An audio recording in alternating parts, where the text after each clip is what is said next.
Bharatiya Janata party के राष्ट्रीय अध्यक्ष और प्रधानमंत्री के दबाव में आकर करके बिहार के निरीह, मजलूम, बेबस, बेकस, पिछड़ा, अति पिछड़ा लोगों का नाम काट कर करके 60 लाख लोगों का नाम हटा कर करके वो पिछले दरवाजा से बिहार में भाजपा को सरकार में लाना चाहते हैं। संविधान पर चल कर करके जिस तरह से इलेक्शन कराया है वो काफ़ी सराहनीय रहा है। पर क्या माहौल है चुनाव का?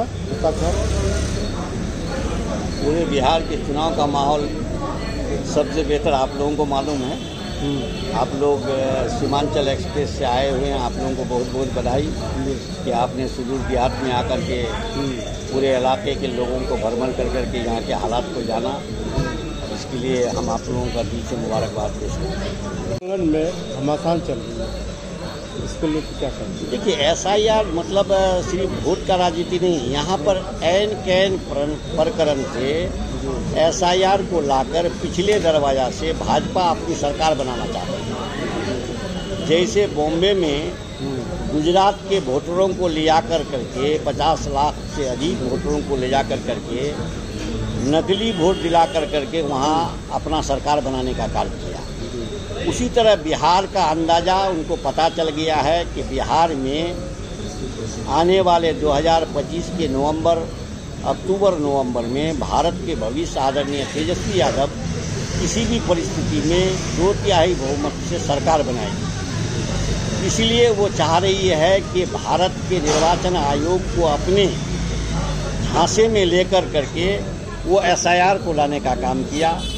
जबकि SIR का काम निर्वाचन आयोग को जिस पवित्रता से करनी चाहिए वो वैसे नहीं कर करके भारतीय जनता पार्टी के राष्ट्रीय अध्यक्ष और प्रधानमंत्री के दबाव में आकर करके बिहार के निरीह, मजलूम, बेबस, बेकस, पिछड़ा, अति पिछड़ा लोगों का नाम काट कर करके 60 लाख लोगों का नाम हटा कर करके वो पिछले दरवाजा से बिहार में भाजपा को सरकार में लाना चाहते हैं। सर, एक सवाल ये है कि अभी जो राहुल गांधी प्रेस कॉन्फ्रेंस की 1 घंटे का तकरीबन उसमें वोटर लिस्ट के बारे में जो उल्लंघन की इसका एक्सपोज किया चुनाव आयोग को, तो चुनाव आयोग ने एक नोटिस जारी करता है और उन्हें शपथ पत्र में नाम दर्ज करानी होती है कहते हैं, तो उसके बारे में आप क्या कहना चाहेंगे?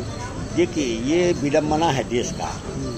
जहाँ तक देश का संविधान का जिस तरह से धज्जिया उड़ा रहा है, अगर और कोई देश होता ना तो लोग रोड पर आ जाते और गृह युद्ध जैसा नौबत आ जाते। लेकिन हमारे राहुल गांधी इंडिया गठबंधन के लोग आइन पर और संविधान पर विश्वास रखते हैं। जिस तरह से निर्वाचन आयोग ने उन्हें ये कहा कि आप मेमोरेंडम हल्फनामा देकर करके बताइए, क्या देश के विपक्ष के नेता जो हमारे राहुल गांधी जी हैं वो विपक्ष के नेता हैं, क्या वो शपथ पार्लियामेंट में जो लिया है वो काफ़ी नहीं है? लेकिन उनको इस तरह से उंगली दिखा कर करके उनसे शपथ पत्र मांग कर करके लोगों का वोट के बारे में जानना चाह रही है, तो ये कितना निंदनीय है। ऐसे निर्वाचन आयोग को लोग अगर मोदी आयोग कह रहा है तो सच है। ये निर्वाचन आयोग एक आयोग है, एक संविधान है, और उन पर आज से इससे बड़का निर्वाचन आयोग के पदाधिकारी रहे TN शेषन, एक जमाने में उनको देख कर करके जमीन भी काम नहीं दिया। KG राव, वो भी संविधान पर चल कर करके जिस तरह से इलेक्शन कराया है वो काफ़ी सराहनीय रहा। उस पर भी इस तरह का उंगली नहीं उठा करता था जो आज के आयोग पर उंगली उठने का कार्य कर रहा है। आज कार्यकर्ता बनकर, भारतीय जनता पार्टी के कार्यकर्ता बनकर वो जिस तरह बिहार के पिछड़े वोटरों के साथ आंख मूंद करके जो जिंदा है उसको मुर्दा बनाने का काम, जो मुर्दा है उसे जिंदा बनाने का काम किया है। इसके बावजूद भी हिंदुस्तान के सारे लॉयर, सारे बड़े वकील, सुप्रीम कोर्ट को जिसको मृत घोषित कर दिया वैसे वृद्धाई माँ को ला करके दिखाने का काम सुप्रीम कोर्ट को किया। इसके बावजूद भी अगर निर्वाचन आयोग नहीं जगती है तो लोगों के पास करो या मरो के अलावा कोई रास्ता नहीं बन पाता है। सर, एक सवाल है कि अभी अंचल प्रखंड में निवासी नहीं बन रहा है, जितना बनना चाहिए उतना नहीं बन रहा है। 200 या 300 एक दिन में निकाला जाता है और यहाँ 15,000 पेंडिंग बता रहा है या 20,000 पेंडिंग। या 2 या 300 नहीं, ये इतना जो एजिटेशन हुआ तब 2-4 निकलने लगा है। पूरे बिहार में निकल रहा है, सिर्फ सीमांचल में जो 70% मुस्लिम आबादी यहाँ रह रही है, उनके लिए सीमांचल पर खास नज़र सम्राट चौधरी जी जो कहीं से उठाकर कल क्या करते थे, आज क्या कर रहे हैं, उन्होंने डायरेक्ट जिला पदाधिकारी से संपर्क बना करके कहा रहा है कि किसी भी परिस्थिति में मुसलमानों का, पिछड़ी का, दलितों का, अल्पसंख्यकों का, आदिवासियों का निवास प्रमाण पत्र नहीं बनाया जाए। इसी के संदर्भ में ये लोग नहीं बना रहे हैं, इसलिए विलम्ब करें क्योंकि 15 दिन का समय बचा है। 15 दिन के बाद तो ये समय खत्म हो जाएगा। सब जानबूझ करके किया जा रहा है कि समय निकल जाए, 2-4 निकाल दो। ये ऐसा भी हो भी नहीं सके कि हम बनाए नहीं। इसीलिए कल AMIM पार्टी के द्वारा धरना प्रदर्शन भी था और हम लोग भी 16 तारीख के बाद जैसा बिहार सरकार द्वारा जो फैसला लिए जाएंगे उसके लिए भी हम लोग रोड पर आएंगे। ये निवास प्रमाण पत्र जो जेन्युइन है उसको क्यों नहीं निर्गत किया जाएगा। और ये कानून के सिर्फ सीमांचल के लिए लागू हो रहा है और किशनगंज के लिए लागू है और जिलाओं के लिए लागू नहीं है। क्या हिंदुस्तान में संविधान 2 तरह का है कि ये सीमांचल में नहीं बनेगा और जगह बनेगा? ये कहाँ का कानून है? सर, एक महत्वपूर्ण सवाल है कि 28 जुलाई को जो नेता प्रतिपक्ष तेजस्वी यादव जी आए थे कोचादामन सोनथा में, तो उसने कहा था कि अगर मेरी सरकार आती है, हमारी सरकार आती है, तो हम सीमांचल को एक मुस्लिम संगठन के तौर पे एक पैकेज देंगे। और इससे पहले भी जब वो पिछले चुनाव में भी कहा था कि हम एक मुस्लिम ही है सीमांचल मुस्लिम संगठनों के लिए हम एक पैकेज देंगे। युवा आयोग ना पैकेज के बारे में? नहीं जी सर, युवा आयोग संगठन। तो इससे पहले भी सर इसने वादा किया था वो वादा पर आज भी अडिग है। आप लोग भी दुआ कीजिए कि और सीमांचल में पैकेज भी दिया जाएगा। आज जो सीमांचल में मकई का खेती को जिस रास्ते से उन्होंने आया, मकई को बर्बाद होते हुए देखते हुए उन्होंने प्रत्येक पंचायत में मकई का गोडाउन जो भंडारण करने के लिए लोगों का रखरखाव होगा, उसका भी वादा उन्होंने माइक पर किया है। और हम आशा करते हैं कि उनका लंबा चौड़ा राजनीतिक जीवन है, वो अपने राजनीतिक जीवन में जो बात बोल गए हैं उसको पूरा करेंगे। सर, सवाल ये था कि अगर मान लीजिए कि उसने 2020 में भी चुनाव में जब वो लोकसभा चुनाव लड़ रहे थे तो उसने ये वादा किया था कि हम युवा संगठन सीमांचल को देंगे, लेकिन पिछली बार नहीं दिया था। फिर इस बार आगे वादा किया। बार उन्होंने डिप्टी CM किसी के साथ थे और नहीं बात बनने पर उन्होंने बात, आपको मैंने पहले ही बताया कि हर एक मंत्रालय का अध्यक्ष मुख्यमंत्री हुआ करता है। मुख्यमंत्री बात नहीं मानने पर वो काम नहीं हो पाता है। तो जितना उनको दबाव बनाने कर करके शिक्षा मंत्रालय से, हेल्थ मंत्रालय से बना करके उन्होंने 6 लाख नौकरी देने का काम किया, लेकिन बात जब नहीं बनी और कार्ड के लिए दबाव बनाया गया, नहीं बनी तो नीतीश कुमार चाचा हम लोगों को छोड़कर भाग गए। इस प्रकार पिछले जितने भी वर्क थे वो पेंडिंग हो गया और नहीं कर सके।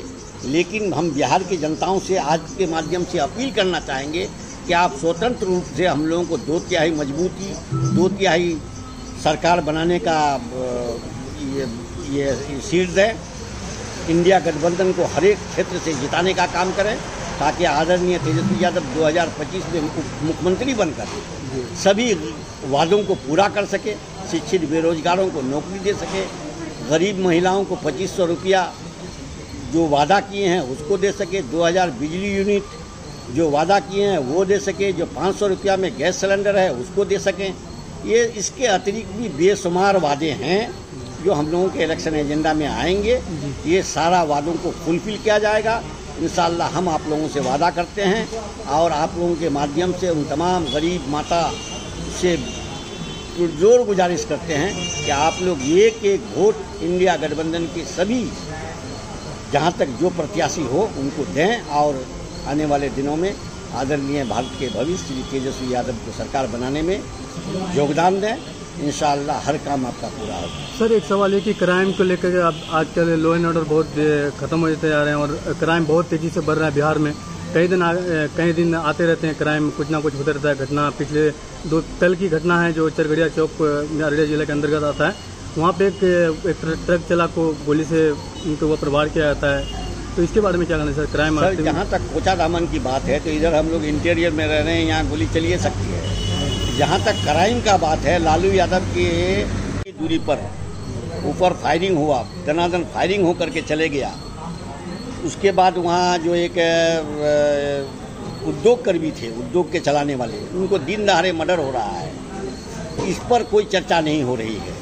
और जब प्रेशर बनाया मुख्यमंत्री ने कि क्यों नहीं हो रही है, तो उनके आईजी का बयान आ रहा है कि बरसात और खेतियर के दिनों में जब किसान काम कर करके घर बैठ जाता है तो इस तरह का क्राइम किसानों के द्वारा की जाती है। तो आप इस तरह की घटिया बोलार हो क्या सकता है? ऐसे आईजी को तो इमीडिएट निलंबित कर करके बैठा देना चाहिए।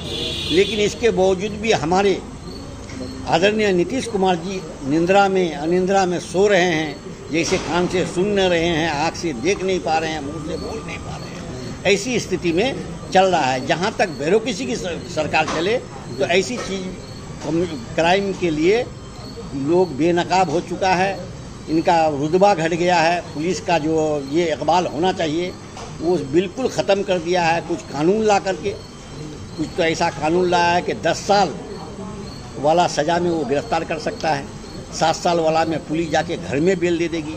तो ऐसे धाराओं के बदलने से, संविधान पर छेड़छाड़ होने से भी इस तरह से क्रिमिनलों का मनोबल बढ़ा है और इस तरह का घटना घटित करते रहे। सर, एक सवाल ये है, यहाँ के पूर्व विधायक गोपाल अग्रवाल जी शेरशाहबादी के लिए कुछ बोले कि यहाँ पर बांग्लादेशी रहते हैं।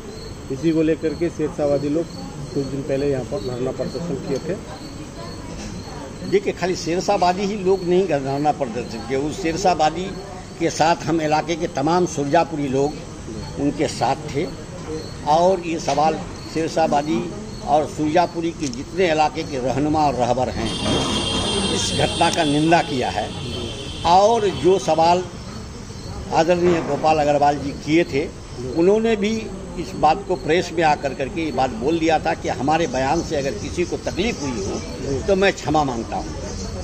तो फिर जब क्षमा मांग ही लिया और अपने बात पर किए बाल को वापस ले लिया तो उस पर और टीका टिप्पणी हम नहीं चाहते। ठीक है सर, आज करप्शन को लेकर क्या कहते हैं कि अगर मान लो कोई एक ब्लॉक में जाता है कुछ करने के लिए तो करप्शन बहुत तेज़ी से बढ़ रहा है और करप्शन बहुत ज़्यादा है। मान लो को मेडिसिन करने जाता है तो उसके लिए भी करप्शन को लेकर के आप लोग ब्लॉक में जाता ही नहीं है। ब्लॉक के जो बिचौलिया है, जो लोग ये बात एहसास हो गया है कि जाते जाते 2-4 चप्पलें ख़त्म हो जाता है तो वो थक हार करके बिचौलिया का 1 रुपया का काम 1000 रुपया में दे कर करके बिचौलियों को छोड़ करके आता है। और ऐसा करप्शन को ख़त्म करने के लिए विगत 20 साल में ब्यूरोक्रेसी को और प्रशासनिक का काम किया। इस तरह से बिचौलिया जब तक बिहार सरकार के मुख्यमंत्री नहीं चाहे तो करप्शन ख़त्म नहीं हो सकता है। रात दिन करप्शन पैदा होगा।